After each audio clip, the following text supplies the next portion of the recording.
Dimanche 18 juillet, après les fortes pluies qu'on a eues là ces derniers jours, surtout le 14 juillet, il a tombé au moins 30-35 mm d'eau au mètre carré. Là, du soleil et de la chaleur qui arrive. J'essaye de trouver des amanites des Césars sur mes places. J'en ai déjà fait une avant, il n'y avait rien du tout. Donc là, je suis parti voir une autre place, mais en cours de chemin, voilà sur quoi je tombe.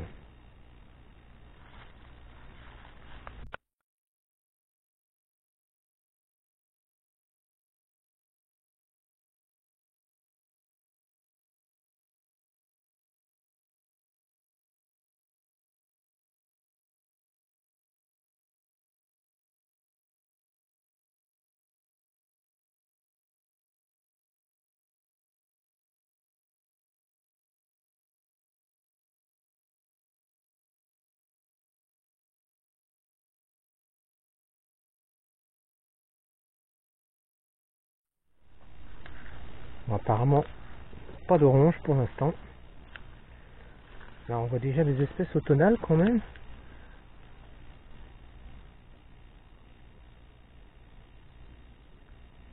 Dans la famille des clavères, apparemment.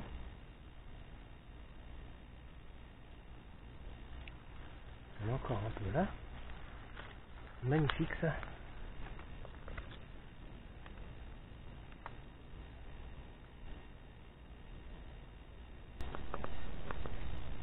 Regardez la curiosité de la nature là. Un beau mariage entre un hêtre et un pin. Ils ont poussé tout jeunes l'un à côté de l'autre. Maintenant ils ont plusieurs décennies. Et ils sont élancés tout droit jusque là-haut. Ah, c'est vraiment...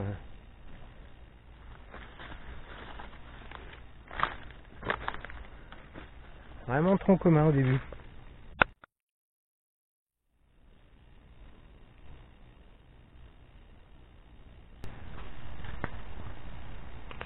Là, il y a une magnifique amanite là. Une vingtaine de centimètres de hauteur. Qui n'a pas été mangée. Alors la marge est entièrement striée. Voilà.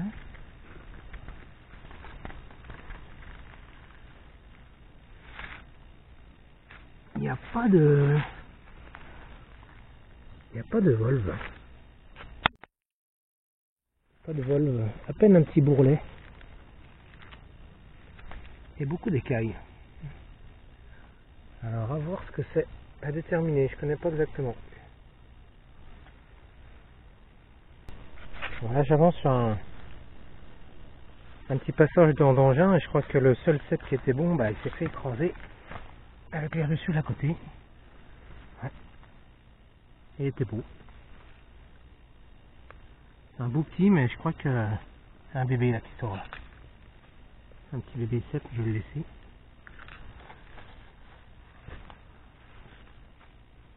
Mais il a dû passer un engin juste là et comme un fait exprès, on trouve quand même quelque chose là. Là il doit y avoir une belle petite charbonnière là.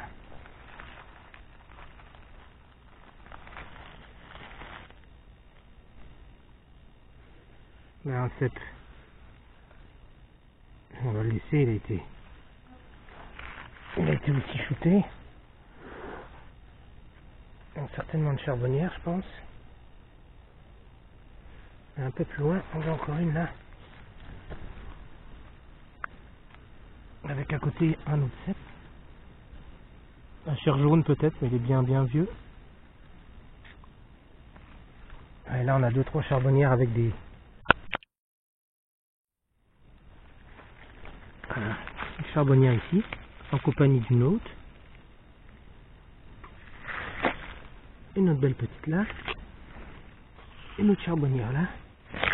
Et une autre petite rouge là-bas. On va regarder ça.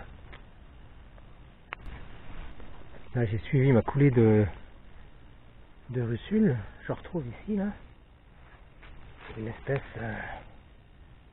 indéterminée, mais bon, c'est de la russule, mais dans la lignée là,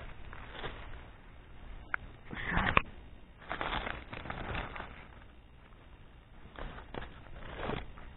Et moi, c'est deux belles charbonnières.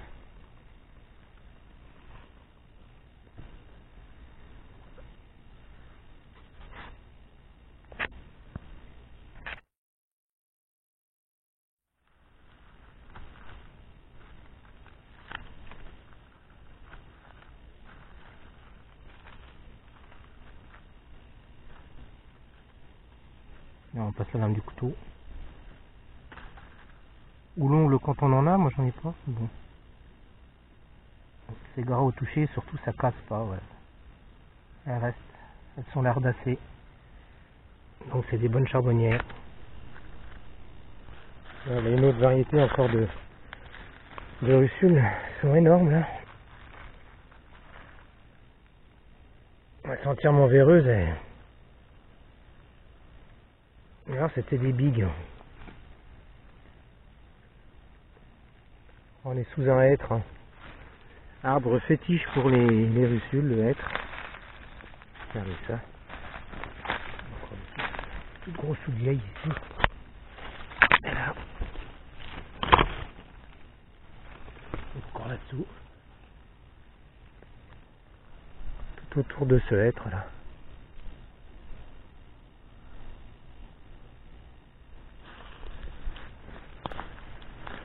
Il y en a des petites qui arrivent là.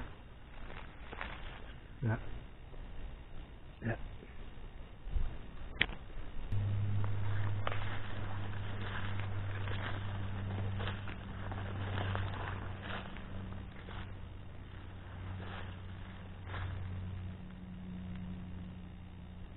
Oh, j'essaie toujours de trouver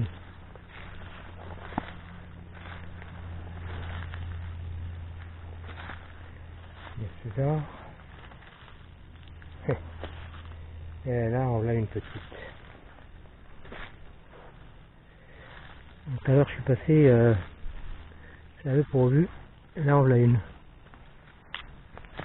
Ah, voilà une. Elle est vraiment au bord du fossé alors.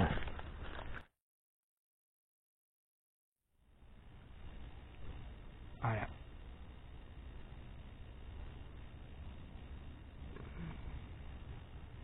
En relation avec le chêne qui est à 5 mètres derrière. Ah, celle-là, elle a poussé vraiment au bord. Je pense que c'est parce que le talus est plus chaud. Hein, c'est exposé plein sud là. Donc ça prend vraiment le soleil. Comme en face, il y a une coupe. Et donc à l'intérieur, on les aura peut-être un peu plus tard. Bon, je suis retourné voir mon petit coin de la semaine dernière, comme j'avais laissé des girolles. Bon, il y en a qui ont été cueillies, celles que j'avais laissées, mais j'en ai retrouvé quand même un petit peu. Dont quelques-unes pas mal, mais par contre, surprise. Regarde ma petite belette. Tac. Qu'est-ce qui pousse ici? Qu'est-ce qui pousse ici? Ça trompe pas, hein? Quelques trompettes. Voilà, une belle petite touffe de trompettes.